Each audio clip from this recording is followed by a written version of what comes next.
साड़ी समझ तो बाहर एडियां गूड़ियां गल्लां केड़ियां ने।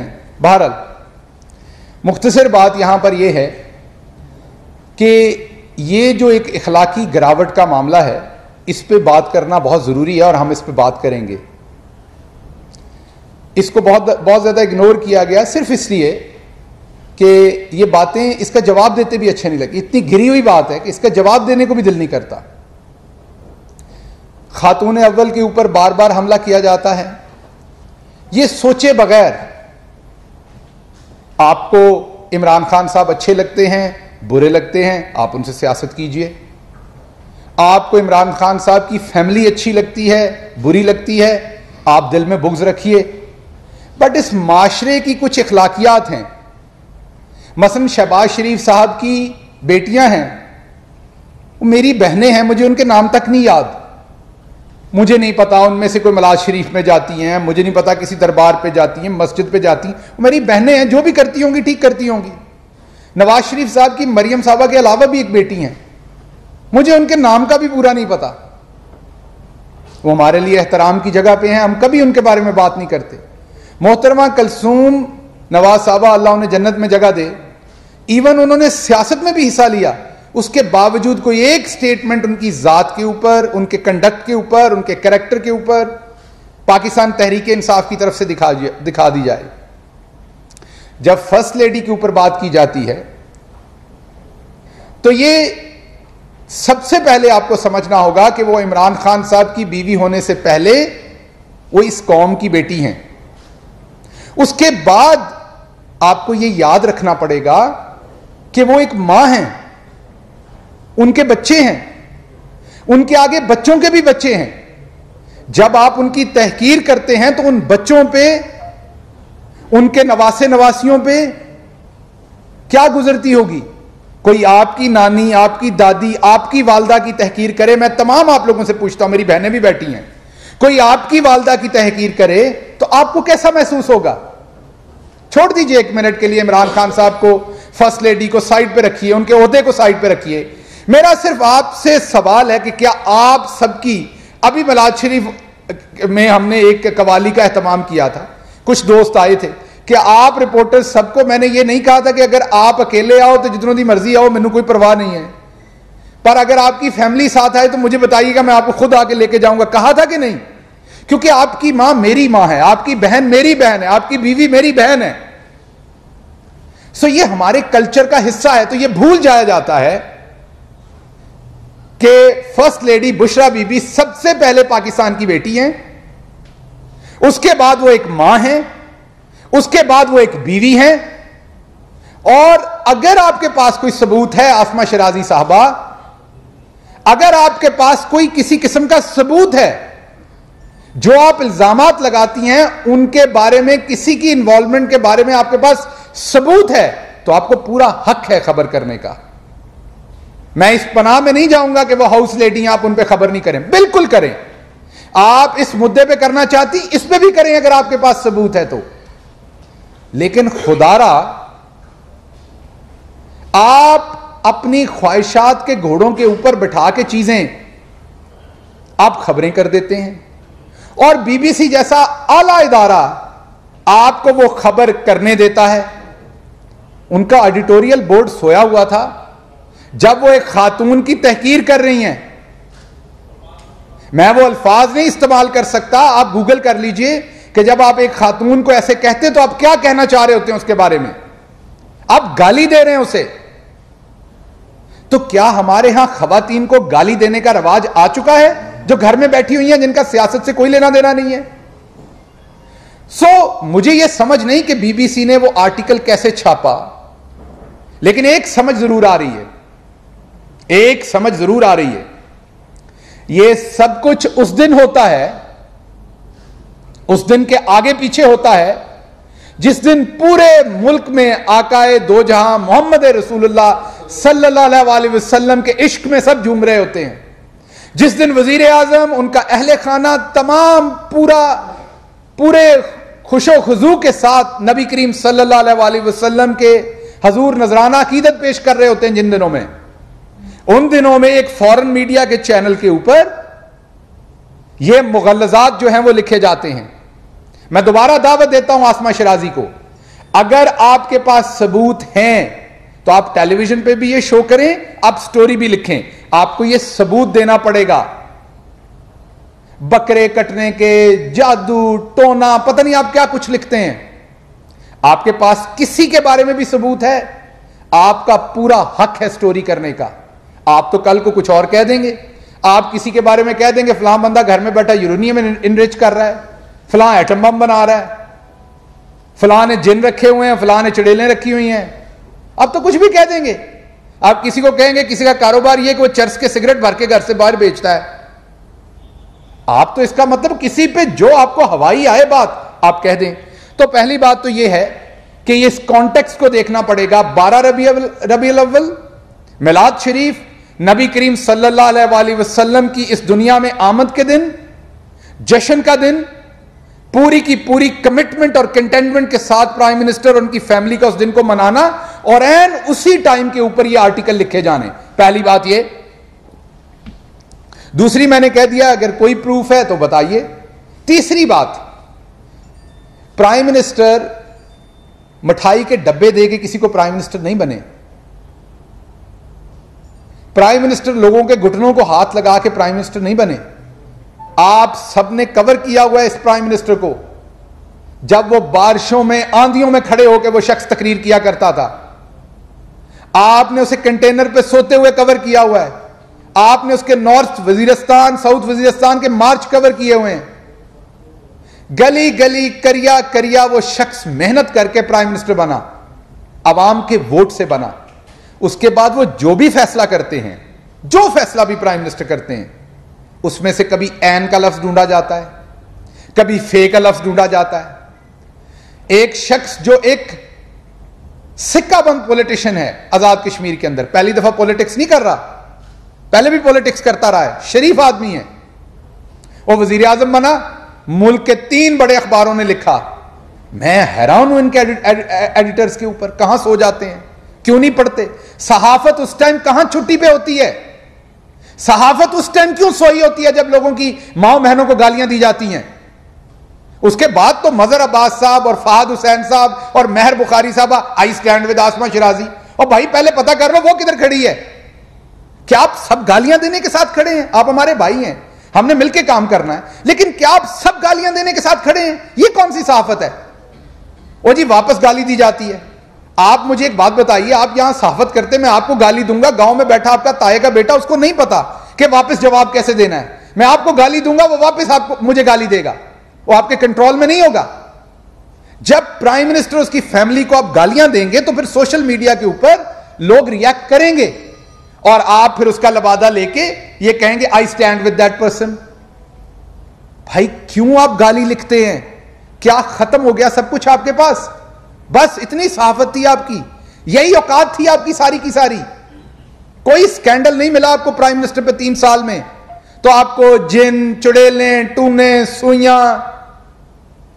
वो एक हमारा भाई तो पहुंच गया प्राइम मिनिस्टर के घर से 4 किलोमीटर 5 किलोमीटर दूर, उसे दरख्तों के ऊपर लाल जो है ना वो कपड़े बंधे नजर आ गए। अब मैं क्या कहूं उससे, इस बात का मैं क्या जवाब दूं उस बंदे को? ये मज़े खेज बातें हैं, ये गालियां देने के मदरातिब है। अपने ऊपर रहम करें, अपनी परवरिश पे रहम करें। आपकी वालदा को आपके ऊपर, आप लोग जब ये हरकतें करते हैं, आपके वालिदैन को आपके ऊपर शर्म आती होगी, क्योंकि यकीनन उन्होंने आपको यह नहीं सिखाया होगा कि घर बैठी औरतों के बारे में गाली गलोच करें आप। जो डिसीजन किया जाता है, जो डिसीजन प्राइम मिनिस्टर करते हैं, वो आजाद कश्मीर के प्राइम मिनिस्टर का डिसीजन है, वो चीफ मिनिस्टर पंजाब का डिसीजन है, वो ओन अब्बास बप्पी का डिसीजन है बैतुल माल में जाने का, वो उस्मान डार को लगाने का है। और भाई ऐन कहां से निकालोगे इस्लाम से? ऐन से उमर है, ऐन से उस्मान है, ऐन से अली है। आप एक मुस्लिम कल्चर से ऐन कहां से बाहर निकाल दोगे? कोई तो ऐन वाला होगा।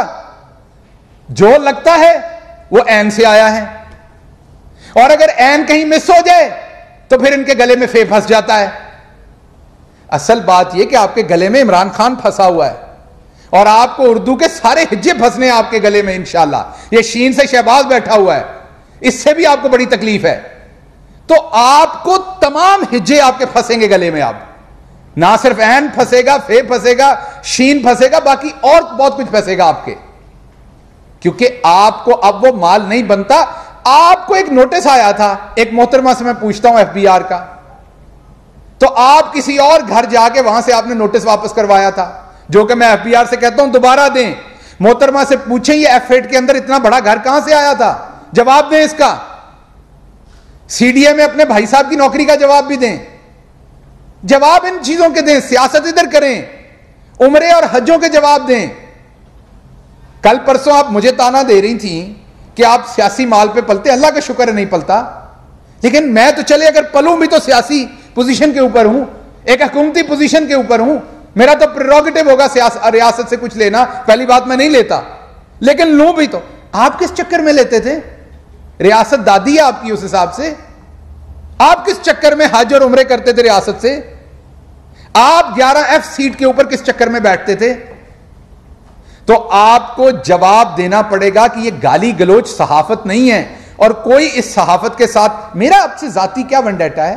आप मेरे लिए मोहतरम है, मेरी बहन की तरह हैं, आप मेरे से बड़ी हैं, मेरे लिए इज्जत और एहतराम की जगह हैं आप। मैंने आप पे कभी कोई जाती तबर्रा किया हो, हमारी पार्टी के किसी और शख्स ने किया हो, सो आपको इन तमाम चीजों का जवाब देना पड़ना है। आप सिर्फ और सिर्फ एक शख्स के हर फैसले को, हमें पता है ये पूरी एक ऑर्केस्ट्रेट एक कैंपेन है, प्राइम मिनिस्टर इमरान खान के हर फैसले को क्रिटिसाइज करने के लिए, अवाम को कंफ्यूज करने के लिए, यह बताने के लिए कि यह फैसले किसी मंतक के साथ नहीं करते, यह फैसले तो किसी इल्मे नजूम के सिलसिले में होते हैं। कोई तोते रखे हुए हैं जो फाल निकालते हैं, कोई बकरे कटते हैं, कोई सुइयां चबोई जाती हैं, ताकि आप उस पूरे के पूरे गवर्नेंस सिस्टम के ऊपर जो अवाम का एतमाद है उसको शेकी कर दें। क्योंकि यह एक बहुत ही अहम काम होता है जब रियासत फैसले करती है। तो मैं दोबारा, जो मिडल में खड़े लोग हैं, मजहर अब्बास साहब जैसे, फहद हुसैन साहब जैसे, दूसरे तमाम सीनियर जो जर्नलिस्ट हैं, मैं आपसे दस्त बदस्त आपका छोटा भाई होने की नाते से, मैं आपको धमकी नहीं दे रहा, मैं आपसे गुजारिश कर रहा हूं, आपका भाई होने के नाते दस्त बदस्त आपसे मिन्नत समाजत कर रहा हूं, इस गाली गलोच के माइंडसेट के साथ प्लीज बराए मेहरबानी मत खड़े होइए। अगर यह शुरू किया तो फिर घर में बैठी कोई किसी की बहन, बेटी, बीवी महफूज नहीं होगी। सियासत करनी, मैं सामने बैठा हूं, इमरान खान साहब बैठे हैं, पूरी काबीना बैठी है। अब मुझे बताएं, मुझे तो नहीं पता, जियो टीवी में मेरे जितने भी बड़े दोस्त हैं, ARY में जितने भी बड़े दोस्त हैं, मैं समा में, हम में, उनकी बेगमात क्या करती हैं, हमारी बहनें हैं, वो कोई किसी दरबार पे जाती हैं, नहीं जाती, मेरा क्या लेना देना इस बात से? हाँ, मैं उनसे बात करता हूं, चैनल के ऊपर खुल के बात करता हूं जब इख्तलाफ होता है। तो प्राइम मिनिस्टर इमरान खान के फैसलों के ऊपर तनकीद कीजिए, सियासी तनकीद कीजिए, गाली गलोच मत कीजिए, यह बर्दाश्त नहीं की जाएगी। जब आप गाली गलोच करेंगे तो आपको जवाब आएगा।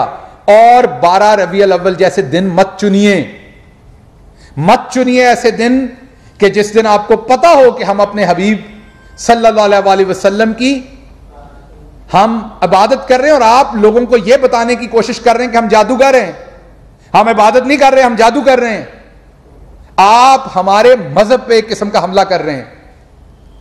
आपको इससे, इस शर से आपको इज्तनाब करना चाहिए। सियासत करें। अगर फर्स्ट लेडी ने, प्राइम मिनिस्टर इमरान खान ने कोई काम गलत किया, आपके पास सबूत है, जरूर स्टोरी कीजिए। मैं 10 दफा कहूंगा, भले वो घर में बैठी हुई हैं, फिर भी स्टोरी कीजिए, लेकिन अपनी इस तरह की ख्वाहिशात के ऊपर मुगल्लजात मत लिखिए। इससे तकलीफ पहुंचती है, सिर्फ मुझे नहीं, हमारी पार्टी को नहीं, घर में बैठी हर मां, हर बहन, हर बीवी को यह तकलीफ पहुंचती है जब आप खवातीन के बारे में इस तरह की बात करते हो। आपसे वापस हम सवाल पूछ लें तो आप हरास हो जाती हैं। और दूसरी बात, मैं जो पाकिस्तान की तमाम ऐसी खवातीन हैं जिनको अल्लाह ने मकाम दिया है, यहां भी बैठी हुई हैं कुछ हमारी बहनें, जो दूसरी हमारी बहनें जिनको अल्लाह ने मकाम दिया उनकी एफर्ट्स के साथ, मैं उनसे भी रिक्वेस्ट करूंगा कि दे शुड स्पीक अप। इस मिसोजिनी के खिलाफ दे शुड स्पीक अप, इस गुंडागर्दी के खिलाफ दे शुड स्पीक अप। ये जो मरियम सफदर का बनाया हुआ षड्यंत्र है, और वो अपने चंद दो सहाफियों के थ्रू ये इस तरीके का शर फैला रही हैं। ऐसी खवातीन जिनको अल्लाह ने इज्जत दी है, जिनको एहतराम दिया है, वो सहाफत में भी हैं, वो वकला की बरादरी में भी हैं, वो जुडिशरी में भी हैं, वो घरों में भी बैठी हैं, वो तमाम हमारी खवातीन जो है, मैं उनसे कहूंगा वो सोशल मीडिया पे दे शुड स्पीक अप। सियासत को सियासत रहने दें, इस गंद तक ना लेके जाएं, पहली बात। दूसरी बात मैं आपसे करना चाहता था, आजकल प्राइस हाइक पे बहुत बात की जाती है। मैं कुछ चीजें आपके सामने रखना चाहता हूं ताकि लोगों को, सबसे पहले, क्या महंगाई नहीं हुई? बिल्कुल हुई है। क्या महंगाई से आवाम नहीं तंग? बिल्कुल तंग है। कोई दीवाना होगा, कोई बेवकूफ होगा जो कहेगा नहीं हुआ। आपको लगता है हम उनकी तरह के झूठे हैं जो पहले यहां बैठे होते थे कि यहां सफेद झूठ बोलेंगे कि कोई महंगाई नहीं हुई? बिल्कुल हुई है। यहां सफेद कहेंगे हमने दूध की नहरें बहा दी हैं? नहीं, बिल्कुल नहीं बह रही। लेकिन क्या सिर्फ पाकिस्तान में महंगाई हुई है? नहीं, ऐसा नहीं है। पूरी दुनिया में महंगाई हुई है।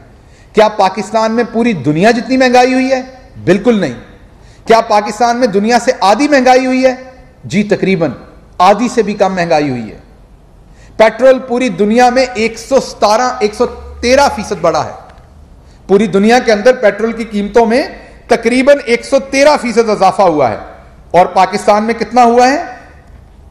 17%। अब महंगाई तो हुई है 17%, बिल्कुल तेल बढ़ा है। लेकिन एक मिनट के लिए अज्यूम करें कि अगर हमारे पास स्पेस ना होती और वो 113% बढ़ाना पड़ता तो हमारी क्या सिचुएशन होती?